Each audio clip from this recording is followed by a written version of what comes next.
हमारे कंप्यूटर में class 10th का चैप्टर नंबर 4th में टॉपिक नंबर हमारा चल रहा है थर्ड, लेक्चर नंबर थर्ड। और आज का जो लेक्चर है वो है हमारा इफ़ एल्स स्टेटमेंट के बारे में कि बेसिकली इफ़ इस और इफ़ एल्स स्टेटमेंट होता क्या है, इसका यूज़ हम कैसे करते हैं और इस पे रिलेटेड मतलब इससे संबंधित कुछ आपको प्रोग्राम ही मैं दिखाऊंगा। इसके कॉन्सेप्ट को आप समझना बहुत ही इजी है। अगर आपने इफ़ स्टेटमेंट का कॉन्सेप्ट समझ लिया है तो एल्स इफ़ एल्स स्टेटमेंट भी उसी से रिलेटेड होता है। ठीक है, तो अगर आपने इफ वाले स्टेटमेंट का वीडियो या फिर लेक्चर नहीं देखा है तो प्लेलिस्ट को चेक करिएगा, उसमें एक एक टॉपिक का जो वीडियो है, लाइव क्लास है, वो आपको देखने को मिलेगा। तो चलिए देखते हैं सबसे पहले इफ एल्स स्टेटमेंट के बारे में, और इस वीडियो को अपने सभी दोस्तों के साथ शेयर कर देना जिससे उनकी भी पढ़ाई स्टार्ट हो जाए और कोई भी इशू ना हो। तो जो हमारा इफ एल्स स्टेटमेंट होता है वो सी में अन्य कई प्रोग्रामिंग लैंग्वेज में एक प्रतिस्थापन चयन कथन होता है जिसका उपयोग दो विभिन्न विकल्पों के बीच चयन करने के लिए किया जाता है। यदि दिए गए शर्त सत्य होते हैं तो इफ भाग की कार्यवाही होती है और यदि दिए गए शर्त गलत होते हैं तो एल्स भाग की कार्यवाही होती है।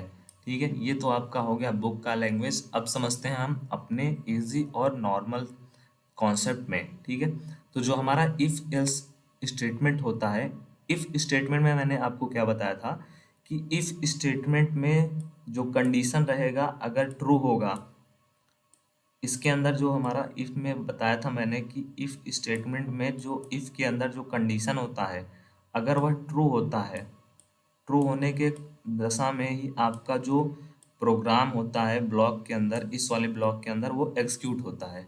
नहीं तो वो एग्जीक्यूट नहीं होगा, हमें कुछ नहीं मिलेगा वहाँ पे आउटपुट। अगर ये कंडीशन क्या है, गलत है, तो हमें आउटपुट कुछ मिलता था? नहीं मिलता था। ठीक है, अगर वो कंडीशन सही रहती थी तो हमको आउटपुट मिलता था। अब प्रॉब्लम क्या हुआ, अब यहाँ पे इसके साथ एक और चीज़ें अटैच कर दी गई, वो बना दिया गया है इफ एल्स। ठीक है, इसके साथ एल्स को भी जुड़ दिया गया। ठीक है, ठीक है, एल्स में दे दिया गया आपको एक कंडीशन नहीं रहेगा, एल्स में कंडीशन नहीं रहेगा, एल्स में रहेगा आपका प्रोग्राम जो कि एग्जीक्यूट होना फिक्स है। मतलब अगर इफ वाले स्टेटमेंट में जो कंडीशन दिया गया है वो सही है तब तो इफ वाले ब्लॉक का कोड एग्जीक्यूट होगा। अगर यह कंडीशन गलत है, इफ वाले कंडीशन स्टेटमेंट का कंडीशन गलत है, तो एल्स वाला जो यहाँ पे स्टेटमेंट दिया गया है, प्रोग्राम दिया गया है, कोड दिया गया है, वो खुद से ही एग्जीक्यूट हो जाएगा और हमको आउटपुट मिलेगा। सिंपल सी लैंग्वेज में आप ये समझो कि इफ स्टेटमेंट में अगर जो कंडीशन दिया गया है वह सही है तो इफ वाले कोड का हमको आउटपुट मिलेगा। अगर वह कंडीशन गलत है तो एल्स के अंदर जो कोड दिया गया है उसका हमको आउटपुट मिलेगा। ठीक है, आई होप आपको कॉन्सेप्ट थोड़ी बहुत आपको समझ में आ गई होंगी चीज़ें। एक आपको दे दिया गया है यहाँ पे प्रोग्राम। ठीक है, प्रोग्राम क्या दिया गया है उसको आप समझना, प्रोग्राम में आपको क्या चीज़ें दी गई हैं वो आपको समझना है। ठीक है, थोड़ा सा इसको कर लेता हूँ मैं, इरेज कर लेता हूँ जिससे कोई प्रॉब्लम ना हो आपको।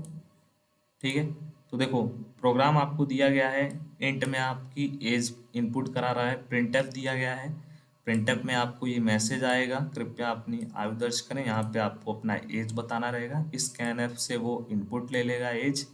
फिर देखो यहाँ पे एक इफ में कंडीशन दिया गया है कि जो आयु है मतलब आयु वेरिएबल है वो ग्रेटर देन इक्वल टू 18। ठीक है, मतलब आयु में, आयु नामक वेरिएबल में जो आपने इनपुट कराया है वह नंबर 18 से बड़ा होना चाहिए या फिर 18 से इक्वल होना चाहिए, तब वहाँ पे हमको मैसेज क्या मिलेगा, आप वोट डाल सकते हैं। एल्स में अगर एल्स में दे दिया गया है कि एक मैसेज आप वोट डालने का आपको अधिकार नहीं है।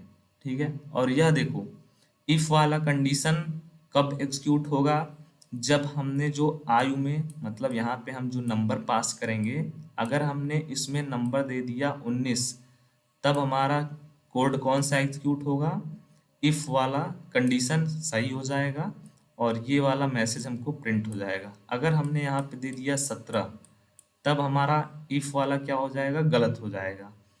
क्यों गलत हो जाएगा?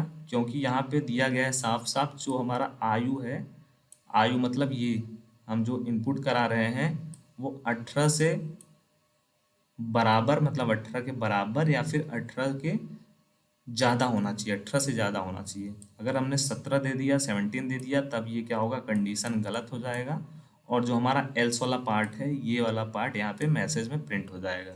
ठीक है, आइए इसका एग्जाम्पल मैं आपको दिखाता हूँ, तब आपको और भी चीज़ें क्लियर हो जाएंगी। वही एग्जाम्पल लेता हूँ, पिछला वाला एग्जाम्पल जो हमने इफ वाले स्टेटमेंट के प्रोग्राम में एक एग्जाम्पल आपको दिखाया था। और वो एग्जाम्पल क्या था हमारा, वो था हमारा इवन नंबर का, कि अगर हमने जो नंबर इनपुट कराया है वो 2 से डिवाइड हो जा रहा है और इक्वल टू 0 हो रहा है, इक्वल टू मतलब 0 के बराबर है, तब हम प्रिंट में हमको क्या मिलता था, ये नंबर इवन है। ठीक है, लेकिन अगर हम वहाँ पे कोई ऑड नंबर इनपुट कराते थे तब हमको कुछ मिलता नहीं था। ठीक है, अब यहाँ पे हमने एक और पार्ट जोड़ दिया है उसका, एल्स का। एल्स में हमने क्या दे दिया है, मैसेज प्रिंट करा दिया है कि ये नंबर ऑड नंबर है। ठीक है, तो आइए इसको रन कराते हैं। जैसे हमने यहाँ पे रन कराया, प्रिंटफ में हमने जो मैसेज दिया है इंटर नंबर, वो यहाँ पे हमको मिल गया।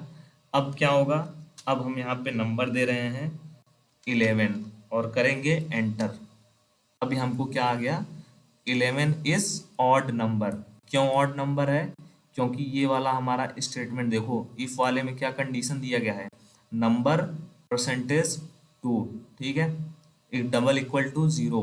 ठीक है, तो ये हमारा क्या है, ये 11 जो है हमारा वो 2 से डिवाइड होगा, बिल्कुल नहीं होगा। इसीलिए ये कंडीशन क्या है, गलत है। और अगर यह कंडीशन गलत हो गया तो इफ वाले पार्ट में जो दिया गया है वो एग्जीक्यूट नहीं होगा, एल्स वाले पार्ट में जो दिया रहेगा वो हमारा आउटपुट मिल जाएगा। तो एल्स वाले पार्ट में क्या दिया गया है, इज ऑड नंबर, ये मैसेज दिया गया है और हमारा जो नंबर है वो प्रिंट हो रहा है 11। ठीक है, तो ये था हमारा इफ एल्स स्टेटमेंट का प्रोग्राम। चलिए एक देख लेते हैं इवन के लिए। इवन के लिए हमने दे दिया 45, 45 2 से यहाँ पे डिवाइड हो जाएगा, इसीलिए यहाँ पे आ गया, ये कंडीशन करेक्ट हो गया। और ये कंडीशन हमारा जब करेक्ट हो गया तो यही वाला हमको आउटपुट मिल जाएगा। इफ वाले स्टेटमेंट में जो दिया गया प्रोग्राम वही इनपुट मिलेगा, आउटपुट मिलेगा हमको। अगर यहाँ पे कंडीशन जब गलत होता है तब हमको क्या मिलता है, जैसे हमने दे दिया यहाँ पे 7, 7 सबको पता है ये ऑड नंबर है, इवन नंबर नहीं है, तो हमको क्या मिलेगा, ये वाला कंडीशन हो गया गलत इफ का।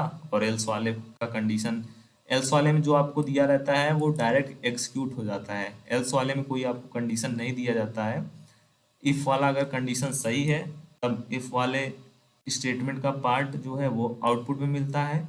अगर इफ वाला कंडीशन गलत हुआ तो एल्स वाले में जो हमने दिया है वो ऑटोमेटिक हमको मिल जाता है। ठीक है, ये था हमारा पूरा कॉन्सेप्ट इफ और एल्स स्टेटमेंट का। और जो नेक्स्ट लेक्चर रहेगा उसमें हम देखेंगे नेस्टेड इफ एल्स स्टेटमेंट के बारे में। और ये जो छोटे छोटे कॉन्सेप्ट हैं, छोटे छोटे जो टॉपिक्स हैं, वो बहुत ही ज़्यादा आपके लिए यूज़फुल होने वाले हैं। जब आप प्रोग्राम करोगे, प्रोग्राम बनाओगे, तब आपके लिए मोस्ट इम्पॉर्टेंट होने वाले हैं। तो इसीलिए आप इन सब चीज़ों को ध्यान में रखते हुए और अच्छे से तैयारी करिए। और इससे रिलेटेड कोई भी डाउट है तो कमेंट बॉक्स में ड्रॉप करना। 101% आपके एक एक कमेंट का रिप्लाई दिया जाता है। अपने दोस्तों के साथ शेयर करना और सब्सक्राइब करना बिल्कुल भी ना भूलें। Thank you very much.